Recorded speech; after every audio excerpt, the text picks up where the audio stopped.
Hello. Oh, Hi there. Hi, how are you doing? Good.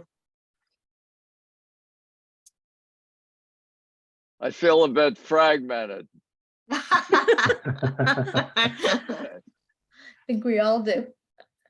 Oh, Okay, so we got about 2 minutes till we start. It looks like your sound's working better. How about my sound? Your Yeah. sound is excellent in my ears. great. All right, that's good. Thank you.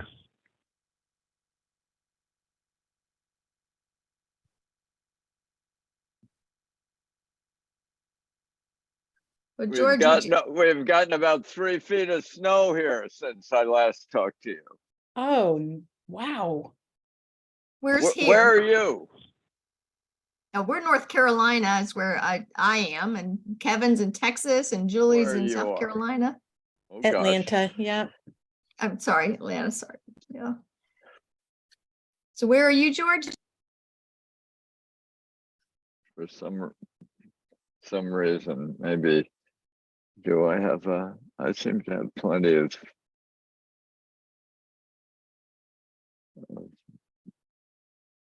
bars.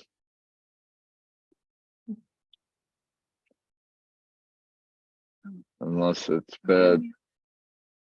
What? No, We can hear you. I'm not here. Can you hear us, George?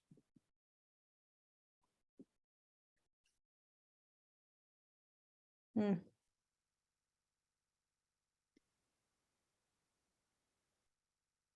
Oh, he got off. I'll get back on.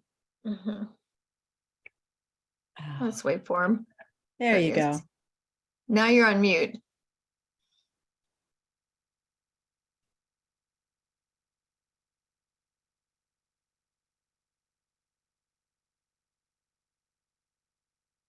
Yeah.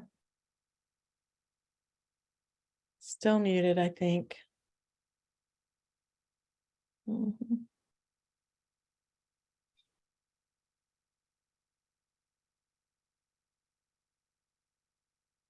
Can you hear us talking? I can hear There. you talking. There we go. We We got you gotcha. now. Good. All right, All we're right, ready well- to get started. We're ready to get started. That's good. Go ahead. This is Unfragmented, inspired by Colossians. For by him were all things created, that are in heaven and that are in earth, visible and invisible, whether they be thrones or dominions or principalities or powers.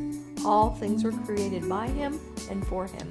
And he is before all things, and by him all things consist. Join our book club as we pursue a more consistent Christian life.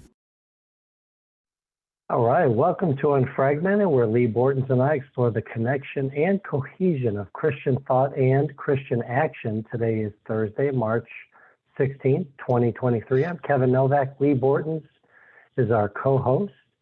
And just want to remind you that last month we discussed Thank God for Bitcoin. That was a really good book, so you can still visit the videos at youtube.com via Lee Bortons' channel there. This month we're talking about Knowledge and Power, the Information Theory of Capitalism by Mr. George Gilder. And I will remind you, it's very easy to listen to. Next month, we will be reading Economics in One Lesson by Henry Hazlitt. You go to leebortons.com to see the link for that and purchase the book ahead of time, get started on that. So Lee, I want to turn it over to you to interact here with Mr. Gilder. Thank you so much. So I don't know if you have your knowledge and power with you, George, but those of you that do, I want to actually talk about your book. We learned a lot about you last week. This time we want to learn about your ideas. So I'm going to look at, for everyone who has the book, it's page 289. Key terms for the new economics. So when they find that, you subtitled it a tendentious glossary. What is a tendentious glossary? Why did you call it that? This is a glossary with opinions. Not a glossary that aspires to neutrality, but a glossary that aspires to truth. That is great. So you start out with information theory. I'm just going to pick different words and go through this in order with the time we have. So explain information theory to us. Well, information theory really began, in my account, with Kurt Gödel. And Kurt Gödel was a young Austrian grad student in Vienna and attended a conference in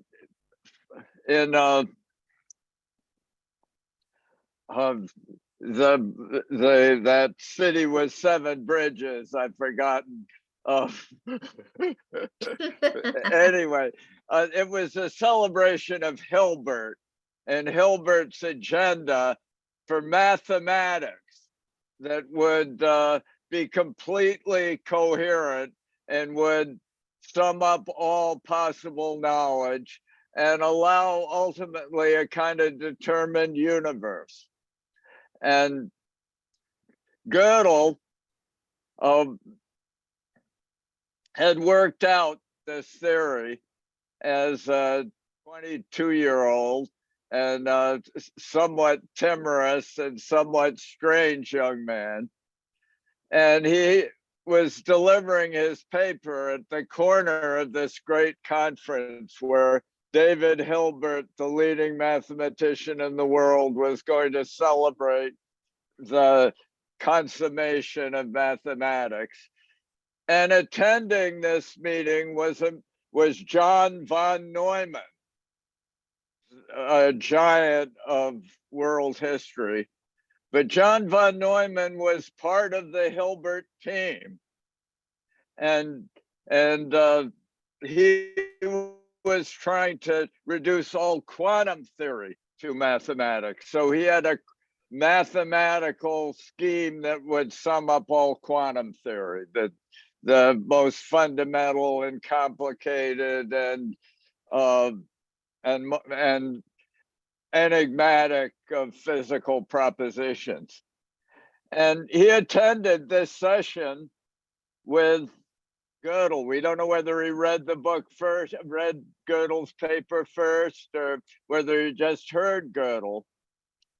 But John von Neumann listened to this young 22-year-old, and John von Neumann was Hilbert's chief assistant and amanuensis, and really the genius of the time. And he heard Gödel prove that mathematics could not be complete, that not only mathematics could not be complete, but no logical system could be complete. They all are necessarily dependent on propositions outside the system that cannot be proven within the system. And this was a very abstruse mathematical demonstration, but von Neumann had the greatest mathematical mind of his generation. And I don't want to oversimplify the events, but in essence, von Neumann heard Gödel's paper and decided it was right. And he abandoned his whole philosophy, his exposition of Hilbert's great agenda of a complete mathematics, and decided instead, as a result of Gödel's structure of proof, which really represented a kind of software program. Gödel, in a sense, invented software. And von Neumann devoted the rest of his life largely to computer science and a model of the universe, which Gödel rather feared from a secular perspective, was proving the existence of God. And von Neumann, on his deathbed, became a Catholic, as some of you may know, and was one of the, I think, the greatest scientists in our history. And in the last couple centuries. And he began with Gödel, and they began information theory, and it was consummated by Claude Shannon, a great figure, in 1948, and the result was a way of measuring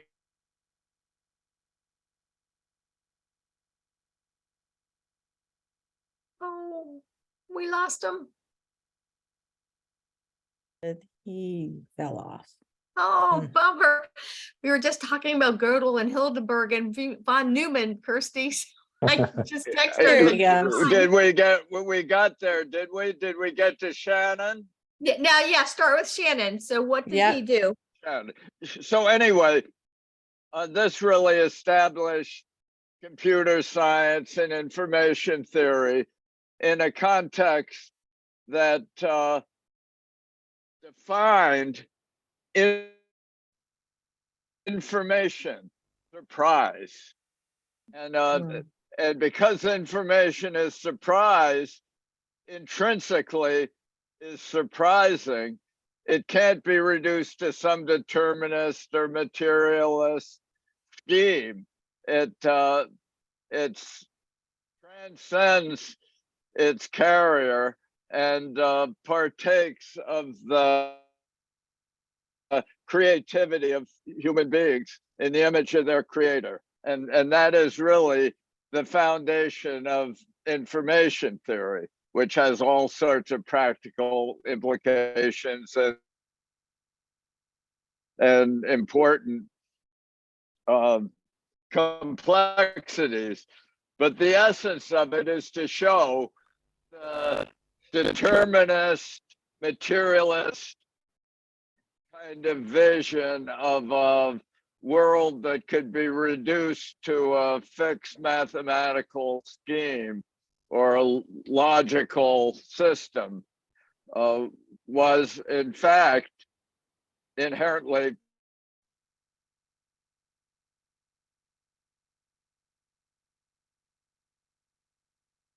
I keep losing up. I know. Seems like I he's wonder if gonna he should turn off his scream. camera. Yeah. Yeah. His bandwidth may not be there. There we go. Is it my computer that's doing it, or is it, maybe it is. It never happens to you in other interviews. So this No. must be something that's happening here. Yeah. I remember now that it stopped happening when I unplugged my computer last time. Oh, right. So I've unplugged it again. I'm glad. I hope this is, you got enough of this so that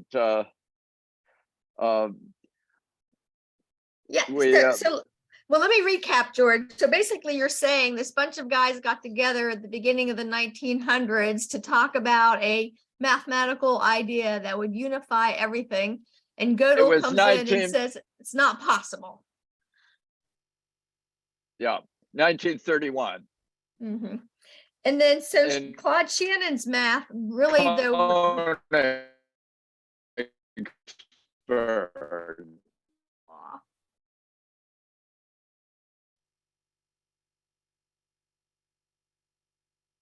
We lost you.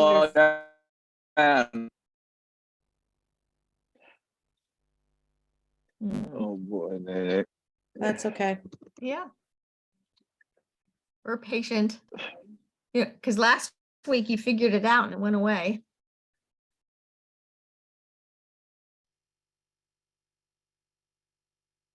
And this funny, we're talking about information theory that describes our digital world. And apparently it is all chaos. It is all chaos.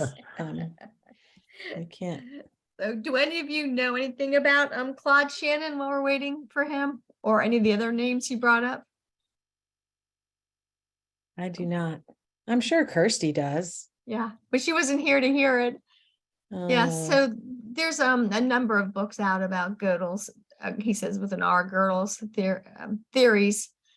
And I don't think really he ever was a Christian, but basically they use his math concepts to prove there must be a God because something has to be outside the system you're describing is basically all that he was saying. Mhm. Is that fair, Kirsty? Oh, you're muted. Yeah, you get to fill in for George Gilder. Yeah, Oh, I okay. can't do that. There he is. Hi. Good summary. I'm not in my, I've moved to a different place and Let's see if that works. see if that works better. Okay, I so why ha- don't you break it down first though and talk about what is entropy? Give us some more examples of entropy, the Well- way you use it. Entropy is really the theory that information is surprise. Entropy is a model of ignorance. And it's began with Boltzmann, Ludwig Boltzmann, a kind of tragic figure who defined it as a way of summing up thermodynamics, all movement of heat and energy through the universe. It couldn't be calculated, the infinite numbers of atoms and photons and quantum particles, as they turned out to be, could not be captured by math, but they could be captured by a model of surprisal. And so his model for thermodynamics, which capturing the tendency of energy to fall into unexpected conditions that couldn't be anticipated or used very well. Shannon transformed into a theory of information that essentially what Boltzmann was calculating in his entropy, thermodynamic entropy, the tendency of everything to break down into ever more random forms, he converted to a theory of information as surprisal. And surprisal is calculated in part by randomness. In other words, information, unexpected bits form a pattern indistinguishable from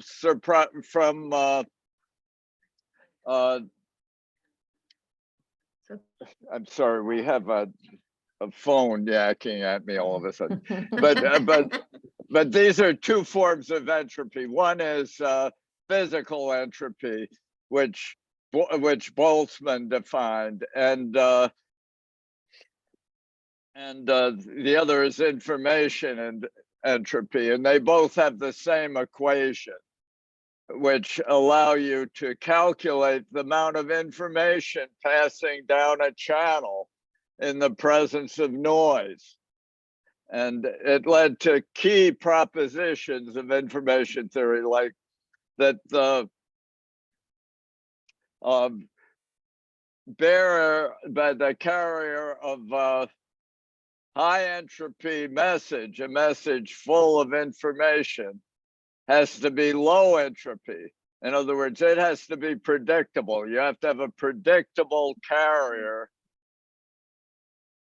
to bear high entropy information. If the carrier is changing all the time, you can't distinguish the carrier from the content, and the result is essentially noise. And so von Neumann and Shannon developed these propositions in a way that I've summed up as information theory and knowledge and power, and in two subsequent books. In my new book, Life After Capitalism, which comes out in May, will try to make it, as my daughter said, she thought I needed to be more lapidary. And she's she's a terrific writer. She wrote The Age of Entanglement, which you probably would enjoy reading. And a Knopf book that was one of the 3 top science books of the year at the New York Times when it came out 10 years ago. Mhm. And I told you about it last time, I think, probably. Yeah. Yeah, Julie, maybe put that in the chat so we can look it up and get it if we want, whoever wants to from the club. Okay, so you just used a lot of scientific terms. Give us a example that we can share with our children about how surprise is related to entropy. Well, if everything I tell you tonight, you already somehow know, no information has been conveyed. Information is what you don't know. And in order to convey information, you have to have a predictable, intelligible, knowable carrier. We use the English language. We use the electromagnetic spectrum to bear information across the telecom networks of the world, across the internet. And all this is because the electromagnetic spectrum is governed everywhere by the speed of light. You can always differentiate the content of the message from the electromagnetic radio waves and light photons that are transmitted through the fiber optic lines and wires and across the antennas of a worldwide web is all intelligible because it's all completely predictable. You can differentiate the message from the other end. Now, to bring it down to more personal stuff, the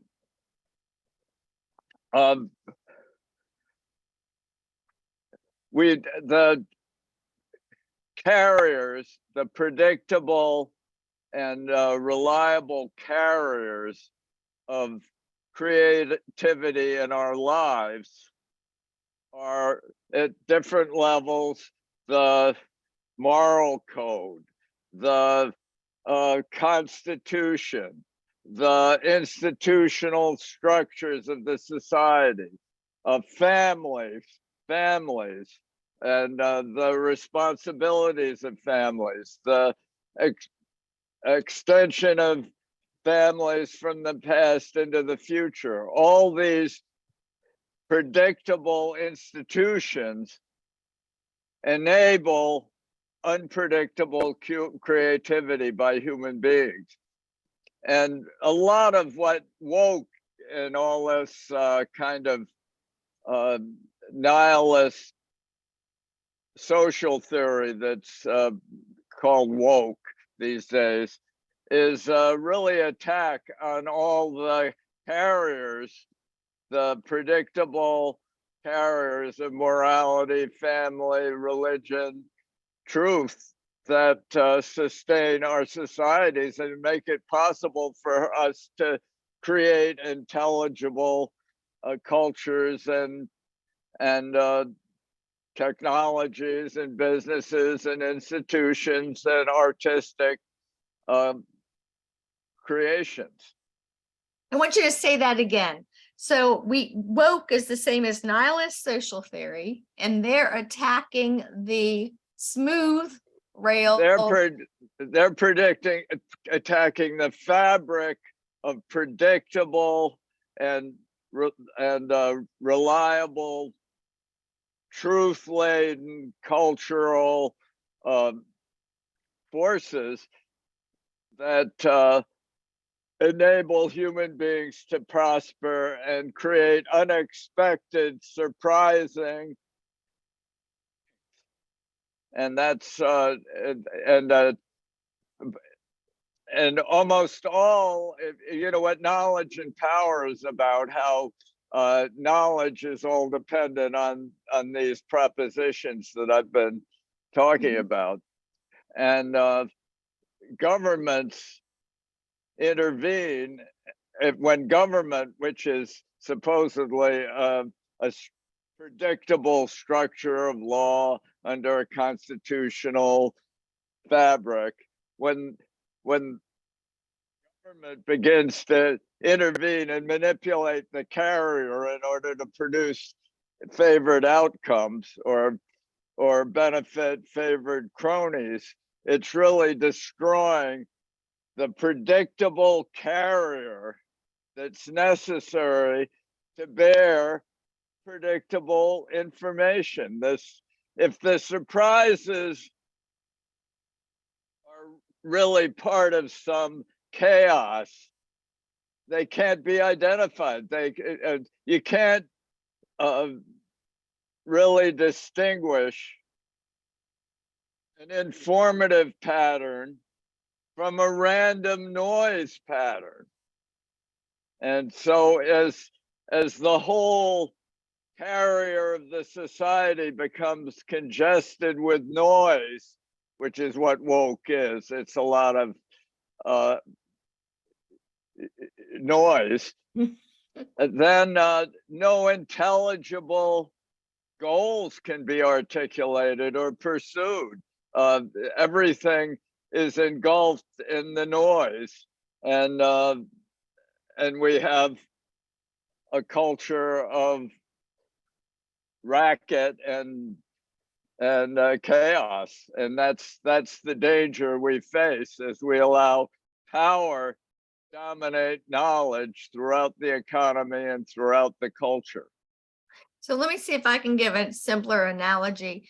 So I know how to play basketball because there's rules to the game. But if Yeah. they change the rules to the game on me every 5 minutes, the only ones who can win are those that have the money or influence to bribe somebody to help them to win. And so nothing's new because, or nothing is creative, True. because, right? Is that a good analogy? That's that's a very good analogy. Your analogy will probably be what everybody remembers tonight. Well, we all play basketball. Yeah, George, Yeah. my gift is talking to 3-year-olds and third graders. So that's Yeah. Okay, but that's a little microcosm. A basketball game is a microcosm. If the rules change all the time, you can't have a coherent basketball game, and power dominates the processes of truth that should be expressed in the outcome. I got Well, that. and it sounds like the easiest thing I feel like for someone to attack is a language, is the carrier. And that's, Yeah. we were just talking on our book club before, the war against grammar. They want to change our words. They want to change the meanings of things so that it can be in a state of chaos, and we can't have that. Yeah, that's great. Julie. That's I think Yeah. That's good another example. good. Yeah. Another good example. Yeah. Yeah. So when you were talking earlier about the English language, if every few minutes the words changed on you, it would just sound like gibberish. And so that's where the chaos gets lost in the chaos, and you don't have this smooth rail occurring. So that the surprise is you go, oh, well, that's new, that's different, I didn't know that. Instead, you don't know anything. Yeah. If everything's surprising, nothing is. It's just noise. It's just noise. Kazoos. Okay, we're starting to understand you. Okay. So one of the things I struggled with going through this was trying to figure out, when you were saying power, which is your last word in the glossary, you weren't meaning necessarily electrical power, and I don't think you were necessarily meaning abusive power. What do you mean by power? I really mean the ability to force outcomes in defiance of truth. Okay, explain, because I'm still not sure. Well, the world, a decentralized world revolving around individual human minds, which is really the arena we live in, is a realm in which the human mind, individual human minds, are the central sources of creativity and truth. And if and I like to explain it. I think I talked about the connectome. Do you know about the connectome? This is Yeah, explain it. This is all the connections in a human, in any system, all the meaningful connections in the system. And Professor Sung at MIT wrote a book called The Connectome about all the connections and synapses and axons and dendrites and all the functional components of the human mind and their connections could be summed up and mapped to some degree with 2 zettabytes of information. A zettabyte is 10 to the 21st, 10 with 21 zeros. And in other words, a vast, almost incomprehensible number. And it turns out that all the connections in the global internet so take about 2 zettabytes to sum up. This means that the complexity of an individual human mind is about equal to the complexity of the global internet. Wow. Global internet, gigawatts, billions of watts of energy to sustain, while a single human mind works on 12 to 14 watts of energy. And so it's any system works best if the truths understood by individual human minds and their direct experience of their lives and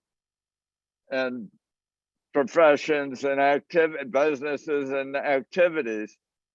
If those truths, the knowledge that they acquire, is expressed in the outcomes across the society, and if instead some group of experts decide that they have all the knowledge they need and they should be granted the power to just enforce the outcomes they want, violates the fundamental principle of information theory, which is that the decision should be made at the level that the knowledge is captured. And so power trumps knowledge, and you have malfunctioning society and economy. And this is why power should be distributed as widely as knowledge is distributed. And knowledge is distributed in individual human minds. And this is really the source of the mandate for democracy, where individuals get to make their own decisions and select their leaders and adopt the low entropy carriers, the predictable, reliable, truth-bearing carriers that best accommodate their own creative endeavors, their own surprising visions and insights and expressions. So power should be as distributed as knowledge. And I think I heard you say that my mind all by myself, if I was only a human being, has as much power as an or It has neuropower as the entire internet that exists. it has the most. It has this the complexity to the entire internet. It doesn't mean that everybody necessarily uses it, but the internet is actually dumb. Even artificial intelligence is actually dumb. It doesn't know anything. It's dependent on human minds to catalog all the inputs of the system. It's the internet itself is not smart any more than a supercomputer is smart. It can shuffle symbols effectively. Symbols, but again, as another great information theory, Charles Sanders Peirce proved that symbols don't mean anything unless they have an interpretant human mind that connects them to objects. There's no natural or inevitable connection between any particular object and any symbol or word or whatever software code base in a computer. It takes human minds to in a triadic pattern, a trinity, to connect symbols to objects. And a computer can shuffle symbols at a tremendous speed, and closed systems like mathematics, dependent on human minds. Alan Turing called them oracles outside the system. They can shuffle those symbols at tremendous speeds, and thus they're very useful, but they don't have anything to do with truth. And thus they have nothing to do with knowledge, ultimately.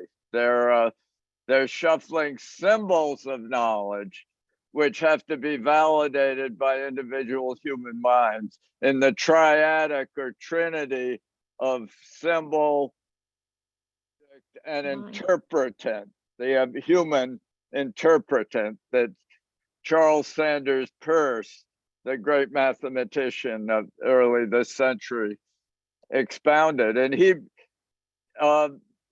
really explained software and its limitations beautifully in his amazing works that anticipated all of computer science, and derived from Gödel and his proof that mathematics and all logical systems are necessarily incomplete and dependent on axioms received by oracles outside the system. The oracles are outside the system. They can't be reduced to the symbol system, such as the code in a computer.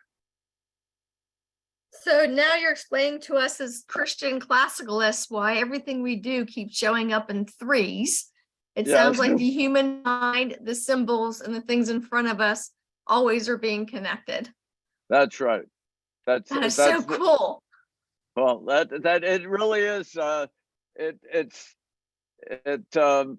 is amazing how consonant with Christian theology, the fundamental science of our time, that's been by far the most fruitful science, the science of information and computation and communication. All these sciences really affirm the essential theology of transcendence that says that that materialism is a completely inadequate and futile model for truth, or that symbols and objects are not intrinsically connected, and that barriers are independent of content.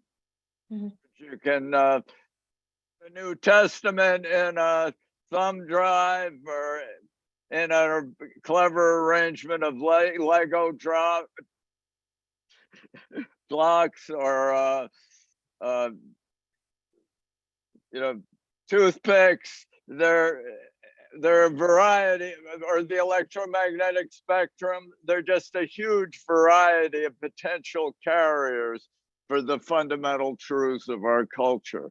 And the carriers and the truths are separate, and the truths cannot be reduced to the carriers.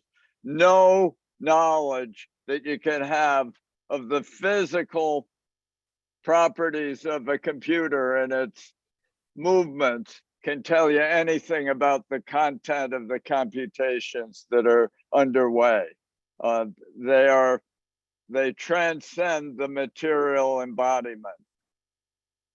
So, we only have a few minutes left, and Kevin, I wanted to give you a chance if you have a question for George. But what I'd like to do, if there's of you that are listening, is if Mr. Gilder can come back next week, I want you to all be ready with one question for this man. If you don't, I'll have a lot. Will you be able to come back, George?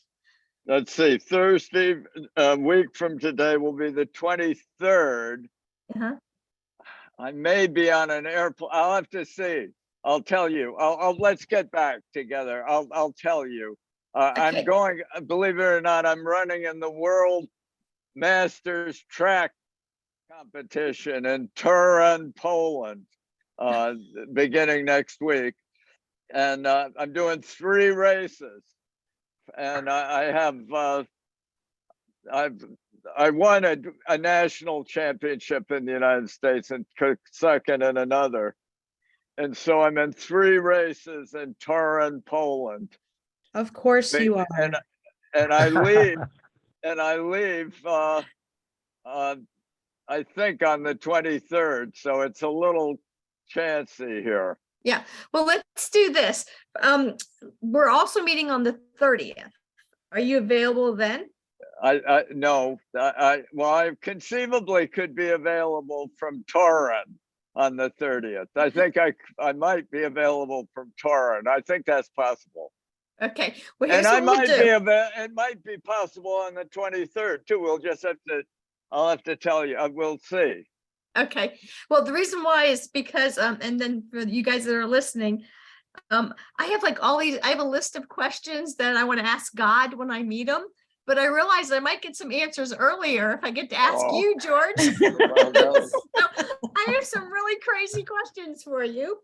And I would encourage all of you, this man can talk about, right, theology and electricity and Bitcoin and blockchain. He knows everything. So if you have any questions, go ahead and send them to us at, I don't know, Julie, how can we get their questions? Because what we can do is have George back on another time if the next 2 fall apart and you can't be there. Just email jmelendez@classicalconversations.com. That'll be the easiest way. And give her, Julie, she'll have your email, and then that way, if he ends up coming back a different time, we can email you because you've been faithful to come listen to him. So Kevin, do you have a closing question for our guests? Well, I have a question, but I don't know if it's a closing one. I'm not really sure about quantum theory. I never took physics. I know basically nothing about that. Are you able to explain to someone like me what quantum theory has to do with information theory, and then of course capitalism? Okay. And George, take your time. We can stay late. Yeah. Well, quantum theory, the propositions of quantum theory really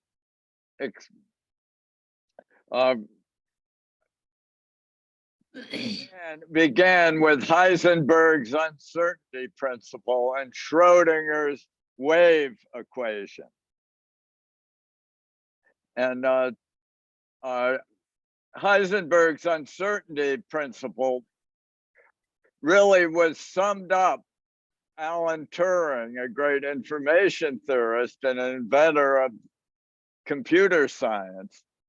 And Alan Turing, who was also close to Shannon, they were simultaneously developing information theory.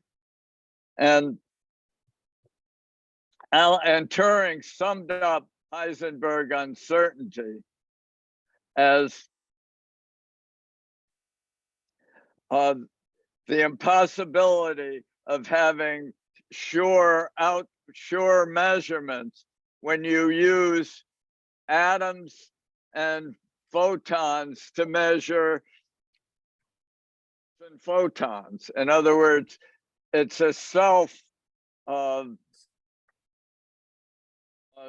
it's a closed loop. It's a self using to measure atoms yields a necessary level of uncertainty, which in turn confirms the essential positions of Shannon about all information being surprise. In other words, the essential finding of Gödel that dissuaded von Neumann, who was a great opponent of quantum theory and was trying to reduce quantum theory to a determinist model. It turned out that quantum theory cannot be reduced to it's intrinsically uncertain. And this intrinsic uncertainty is an affirmation of freedom and the possibility of human creativity measured by surprise, by the unexpectedness of our creations in the image of our creator. And so that it's quantum theory is it's the philosophy of quantum theory is something of a muddle to this day. The science of quantum theory, its ability to measure electromagnetic waves and its insight that material consists of both waves and particles, that all matter ultimately can be reduced to Schrodinger's wave equations. These insights were really radical and amazing, and they confirm, I believe, the essential propositions of information theory. They're consistent with them, and they're consistent with Trinitarian theology as well.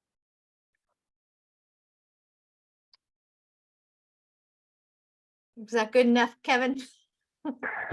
For a lifetime to consider? I'm gonna have to think about that a little, Mr. Gilder, but I thank you for that.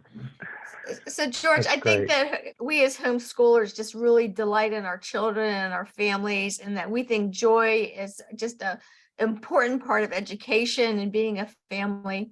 And so your enthusiasm about how everything can be surprise just really resonates with us as mothers and fathers who are always delighted by the comedy show our children, have for us. So thank you for affirming to us that it's from God and that science does not contradict it. No, that's, I mean, I taught, I homeschooled for a couple of years for some of my kids. And I taught Louisa physics first. And by the time she was a senior at Dartmouth, she was writing her book, The Age of Entanglement, which explored a still largely inexplicable phenomenon of quantum theory that resonates with theological visions, namely that any two quantum entities, particles, that once in contact can move any distance across the universe.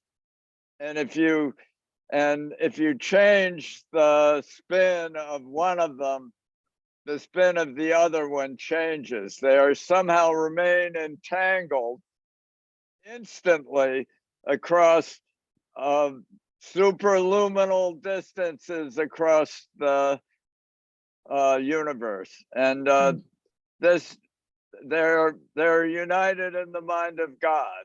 If quantum entanglement is kind of the epitome of the mind of God, with the unity of the universe. Good. Okay, so Love that's it. something for all of us to sleep on. Thank you so much for being with us again. And how far are you running? You didn't tell us the distance of your races. My first race is indoors in this beautiful track at Turin, and it's all competing with 80-year-olds. Although the masters go back down to 35-year-olds, but I only have to compete with 80-year-olds. But I'm 83, so I feel somewhat aggrieved by my necessity of competing with these youngsters. But anyway, I run a 3K on the 26th, 10K on the 29th, and a half marathon on the 1st. And the 10K and the half marathon will both be through the streets of Turin, which is an amazing old city that never got destroyed during the war, which is makes it a very precious place to visit. Amazing. Wonderful. All right. Well, you enjoy And- your time. Well, yes, Godspeed. Yes. For real. God Yeah. will make you fast. Yeah, God will make Okay. it faster.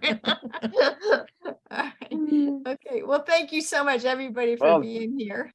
And I hope you enjoyed it as much as I did. I was smiling the whole time. Yes. Okay, so Thank you. we'll see y'all Thank you. next week. And if George isn't on, we're going to talk about chapters 4, 5, and 6 because they're kind of hard, and we're going to try to understand them better. All right. Okay. Bye. Thank you, I'll George. try to be there. Thank you. Thanks. Bye. Thank you. Okay, goodbye now.